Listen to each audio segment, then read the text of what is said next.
Mas antes disso, mantendo ainda a pauta na questão das armas, e aqui trazendo especificamente para os CAC, temos um outro assunto que a gente linka aqui imediatamente com essa questão que nós acabamos de ver em relação à fiscalização dos colecionadores, atiradores e caçadores, que é a liberação pelo Exército Brasileiro dos cadastros de armas. O que é que essa notícia significa efetivamente? Nós temos no mesmo Estatuto do Desarmamento, na Lei 10.826, a previsão de que os sistemas de controle de armas do Exército, que é o SIGMA, o Sistema de Gerenciamento Militar de Armas, e o SINARM, Sistema Nacional de Armas, que é da Polícia Federal, seriam integrados ou deveriam ser integrados, de modo a que o acesso pudesse ser franqueado pelo Exército aos registros do SIGMA, para que a Polícia Federal os fizesse, e a Polícia Federal franquear ao Exército os registros do SINARM. Esses registros, então, deveriam ser intercambiáveis em suas informações. Isso é uma previsão. Isso consta, né, do próprio Estatuto do Desarmamento, mas nunca foi cumprido. De fato, isso não havia sido materializado de modo tão explícito. Sempre existiu a forma de controlar isso. Havia, inclusive hoje, atualmente, quem lida com direito penal sabe que existe lá o InfoSeg, que são as informações de segurança, em que constam armas registradas em nome do indivíduo, independentemente do sistema. É possível se fazer esse acesso de um modo bastante tranquilo, basta que se tenha autoridade para tanto. E essa questão da autoridade é crucial porque são informações sensíveis. Ninguém pode imaginar que isso seja um banco de dados aberto, para que qualquer um que tenha, ou ao menos, curiosidade, vá lá e faça a sua pesquisa, saia pesquisando quem tem arma, onde é que está, qual acervo. Jamais se imaginou que pudesse ser assim. E isso consistiu, realmente, durante muito tempo, com a preocupação do Exército. O Exército tinha uma série de protocolos um pouco mais rígidos para acesso ao seu sistema, justamente por entender, e o Exército tem uma compreensão melhor sobre isso, que ali havia um banco de dados, repito, absolutamente sensível. Armas não só de colecionadores, atiradores e caçadores, mas todas as armas militares. As armas dos militares estão ali registradas, armas de diversos outros órgãos também ligados à segurança pública estão ali registradas. Então, essa possibilidade, ela sempre foi muito mais vista com muito mais cautela pelo Exército Brasileiro. E agora, sob um novo comando, embora, repita-se, jamais houve o impedimento a esse acesso. Dizer que é uma caixa preta, não se tem acesso, não, o acesso sempre existiu. Só não era um acesso amplo a todo o banco de dados para quem quisesse, para quem bem entendesse. Era necessário haver uma justificativa, haver a autoridade da pessoa que estava ali buscando a informação para que somente então ela fosse efetivamente liberada. Mas isso sempre aconteceu. E agora, lendo aqui uma matéria que foi publicada pelo Estadão, no dia de hoje, dia 17 de abril de 2023, novo comandante unifica cadastros do Exército e da Polícia Federal e endurece acesso às armas.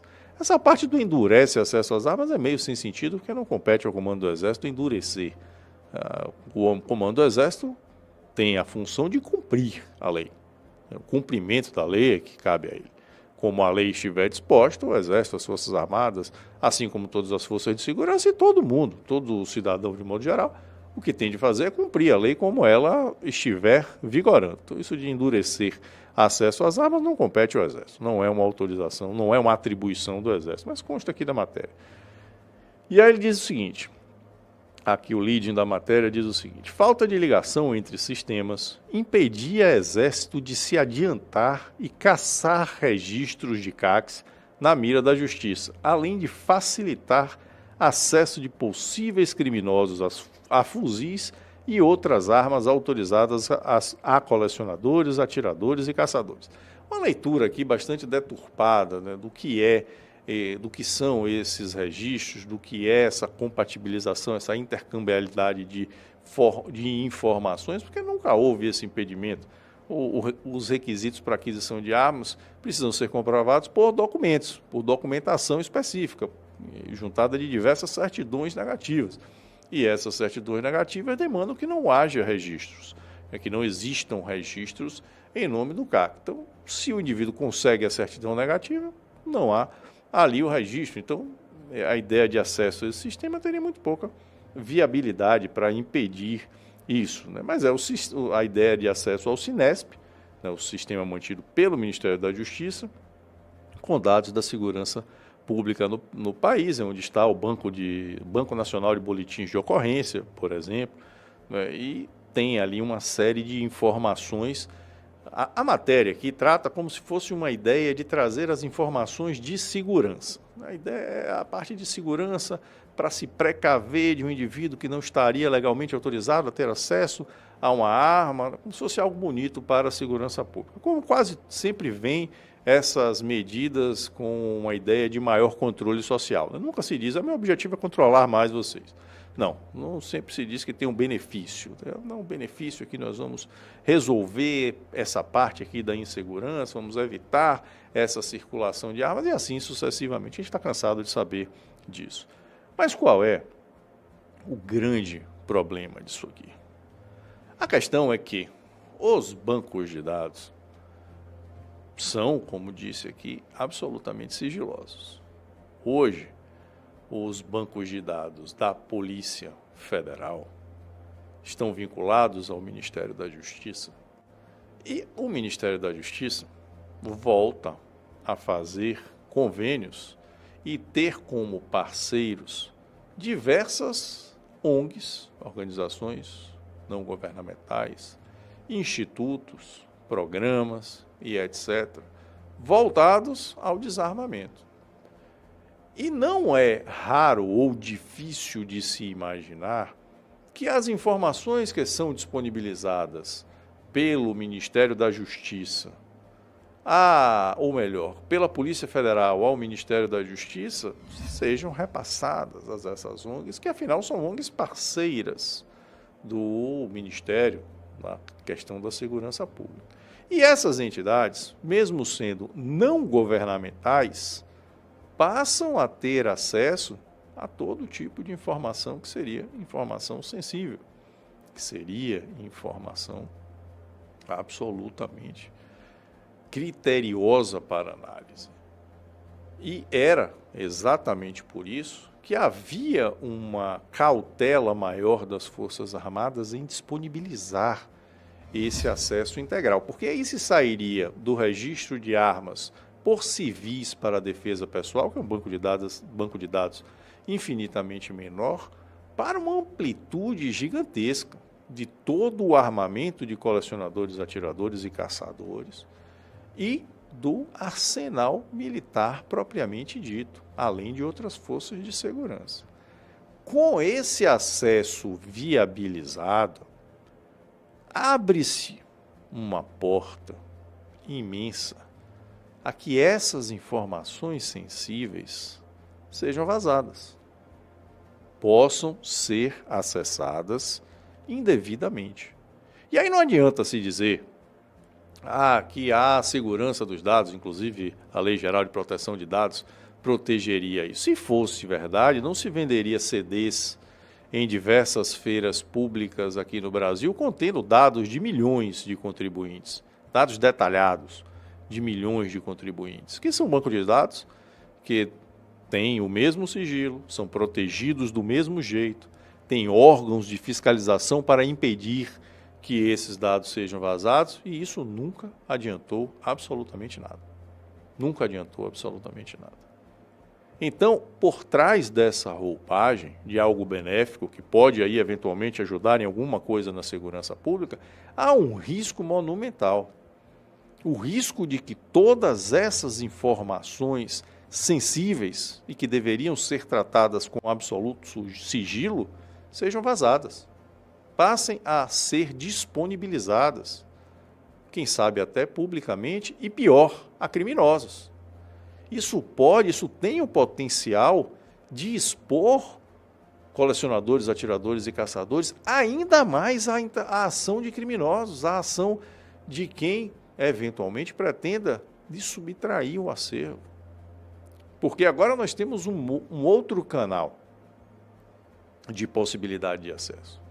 Essas informações estarão disponibilizadas ao Ministério da Justiça, com esse intercâmbio com a Polícia Federal, e não se sabe se do Ministério da Justiça, por que não passar essas informações para ONGs parceiras. Aliás, nós não podemos nos esquecer que quando saiu essa história de recadastramento de armas no Sinarme, do Sigma na Polícia Federal, arma de CAC, teve ONG em matéria publicada, inclusive em grande jornal, em que o representante estava lá comemorando porque finalmente eles iam ter acesso à quantidade de armas com esse segmento, o segmento dos colecionadores, atiradores e caçadores. Foi dito por representante dessas ONGs. Então, será que o objetivo é esse? Será que o objetivo é simplesmente permitir que essas organizações parceiras do governo, que recebem vultosas quantias de entidades internacionais, tenham acesso às informações detalhadas do armamento ligado ao tiro, caça e coleção aqui no Brasil? E mais, ao armamento de todos os militares? Será que é esse o propósito? Se não for, pelo menos não se pode fechar os olhos para o risco. Para o risco. Inclusive, a própria matéria aqui passa uma mensagem como se houvesse essa preocupação. Para ele, a portaria se preocupou muito em garantir o sigilo das informações, né, e menos a possibilidade do policial ter acesso, né, o que diz aqui um dos especialistas em desarmamento, que volta e meia fala com a Globo, né, com o Globo aqui no fato, mas aqui é com o Estadão, perdão, aqui foi inclusive do Estadão, mas é o mesmo pessoal, né, que aquele indivíduo, o que é citado aqui na matéria, participa de diversas outras matérias do Globo. Mas aqui se diz que o acesso à parte dos dados do Sigma ficará restrito aos agentes lotados nas unidades de inteligência dos órgãos e do subsistema de inteligência de segurança pública. Ora, se essa previsão fosse suficiente, repito, nós não teríamos o vazamento de milhões de dados sobre diversos contribuintes brasileiros, por exemplo. Então é sim mais um risco, é mais uma porta que se abre para que se tenha acesso indevido a esse tipo de informação, que inclusive pode cair nas mãos de criminosos e que com isso pode expor substancialmente os colecionadores, atiradores e caçadores a mais e mais riscos. E veja-se, isso acontece ao mesmo tempo em que o próprio acesso às armas, o exercício da autodefesa por esse segmento, é cada vez mais restrito, vem sendo cada vez mais restringido e se tornando cada vez mais restrito. Absolutamente preocupante. E, como sempre, a pretexto de trazer mais segurança, de trazer benefícios, como sempre acontece nesse tipo de discurso.